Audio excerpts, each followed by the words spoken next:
जय श्री राधे। रामधारी गुप्ता, खंड 2, वितलेखन संख्या 90, डिक्टेशन 120 शब्द प्रति मिनट। प्रारंभ करें।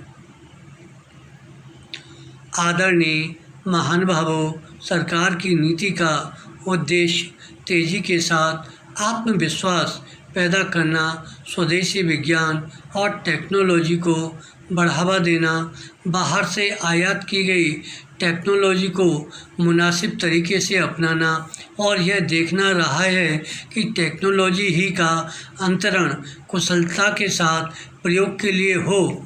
परमाणु, अंतरिक्ष और सागर विज्ञान संबंधी खोजों में हमने जो कामयाबियां हासिल की हैं, वे इस बात का जीता जागता सबूत है कि हमने जो रास्ता चुना है और जिस ईमानदारी और पक्के इरादे के साथ हमारे वैज्ञानिकों ने काम किया है, वह निश्चय ही प्रशंसनीय है। पृथ्वी के चारों ओर चक्कर लगाता हुआ इनसैट 1B और बर्फ से ढके महाद्वीप पर हमारा तीसरा दक्षिणी ध्रुव अभियान और महासागर की असीम गहराइयों में खोज करने वाला सागर कन्या समुद्री जहाज हमारी वे सफलताएं हैं जिन पर हम सब गर्व कर सकते हैं और उनसे प्रेरणा ले सकते हैं। कृषि के क्षेत्र में भारत ने भारी प्रगति की है।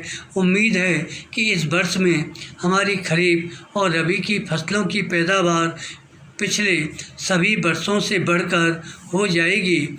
औद्योगिक क्षेत्र में हमारा एक ठोस बुनियादी ढांचा तैयार हो गया है, जिसकी सहायता से हमने औद्योगिक क्षेत्र में भी भारी प्रगति की है। विराम हमारी अर्थव्यवस्था के लिए एक बहुत महत्वपूर्ण बात यह है कि खनिज तेल के उत्पादन और उसे साफ करने की दृष्टि से हमारी आत्मनिर्भरता बढ़ती जा रही है। हाल ही के वर्षों में जिस गति के साथ हमारे कार्यकलापों में वृद्धि हुई है, उसे और भी ऊंचे स्तर पर लगातार बनाए रखने की ज़रूरत है। विराम मैं खेतों, कारखानों, प्रयोगशालाओं, शिक्षा संस्थाओं, सरकारी दफ्तरों और सभी जगह काम करने वाले देशवासियों से अपील करता हूं कि वे और कड़ी मेहनत और पूरे उत्साह के साथ काम करें। हम जरा सा भी समय नष्ट नहीं कर सकते, क्योंकि हम गरीबी, भुखमरी, बीमारी और अज्ञानता के विरुद्ध संघर्ष कर रहे हैं। विराम पैरा मैं देश के कुछ भागों में हो रही अशांति की कुछ घटनाओं का भी जिक्र करना चाहूँगा। जिस प्रकार से देश में हिंसा की घटनाएं घट रही हैं और जिस तरह से आंदोलन चलाए जा रहे हैं, उन पर मुझे गहरी चिंता है। विराम लोकतंत्र में हिंसा का कोई स्थान नहीं है। मुझे यह देखकर दुख होता है कि धर्म के नाम पर हिंसा का सहारा लिया जा रहा है। मैं फिर इस बात को दोहराना चाहता हूँ कि दुनिया में कोई भी ऐसा मामला नहीं होता जो शांतिपूर्वक बातचीत के जरिए न सुलझाया जा सके।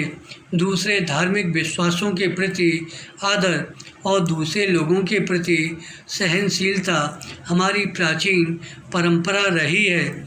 देश के दूर दराज के इलाकों की अपनी यात्रा के दौरान मुझे लोगों के जीवन में भाईचारे और प्रेम भावना के दर्शन हुए हैं। अपने संकीर्ण उद्देश्यों के लिए इस भावना को नष्ट नहीं किया जाना चाहिए, क्योंकि ऐसा करने से बड़ी मुसीबतों के साथ हासिल की गई हमारी आज़ादी खतरे में पड़ जाएगी। विराम धन्यवाद।